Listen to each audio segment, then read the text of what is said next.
This segment of DelmarvaLife is brought to you by Coastal Hospice.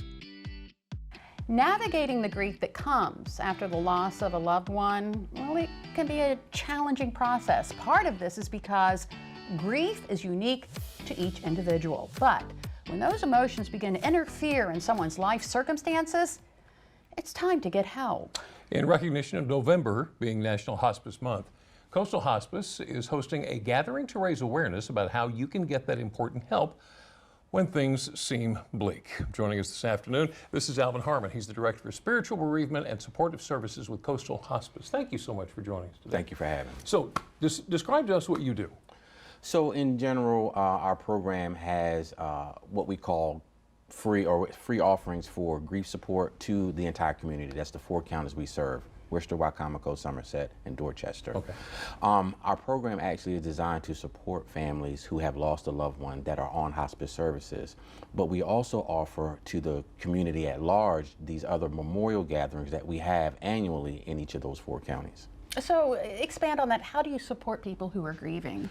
Well, we have our licensed bereavement counselors, we have support groups, we also have a children's bereavement camp that we hold every summer, last week of June. We do that by offering letters, just connecting to families, sitting in the home, just making sure that they have someone to speak to at this time in their life. Why is grief such a complicated emotion? Because it can come at any time. It ebbs and flows. People have moments where they smile and they laugh, and even though you're smiling and laughing, it still means, it doesn't mean that you're not grieving at all. Yeah. So, you know, being able to have someone there at all of those times. Our program supports families for hospice for 13 months after the death. So we do that because we want to be there for all of the first. So the first anniversary, the first birthday, the first holiday, just to make sure when those times get really tough that they have someone to lean on. Yeah. All right, so tell us about the memorial gathering you're having next month. Sure. So we are on November the 7th at 5 p.m. at the Ocean City Pier in Worcester County. We have a memorial gathering where we have myself, some of our bereavement counselors, also our spiritual care counselors that will come out, and we just invite everyone who's lost someone to come down, speak about the loved one that you lost. We do something at the end. We do poems, we do readings, sometimes there's prayers, song singing, all of those different things just to give honor to people who have lost a loved one.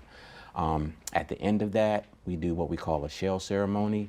The reason for the shell ceremony actually is to help support what remains. So when a mollusk or a shelled animal dies, the shell is left behind. Right. So we talk about what's left behind, what remains, those memories, those stories. That's how we identify those. So if somebody is struggling with grief, what should their first step be? Actually, their first step actually should just be to take some time to themselves. We don't actually recommend that people get involved with a grief counselor somewhere until about a few weeks after the death. And we do that because it's just a gambit of emotions. You feel so many different things. And we want to make sure that they're supported in a way that makes sense to them. They have to be able to hear kind of the offering that we give. And when you're very emotional, it makes it difficult to do that. Alvin Harmon, Coastal Hospice, thank you so much for coming in this afternoon.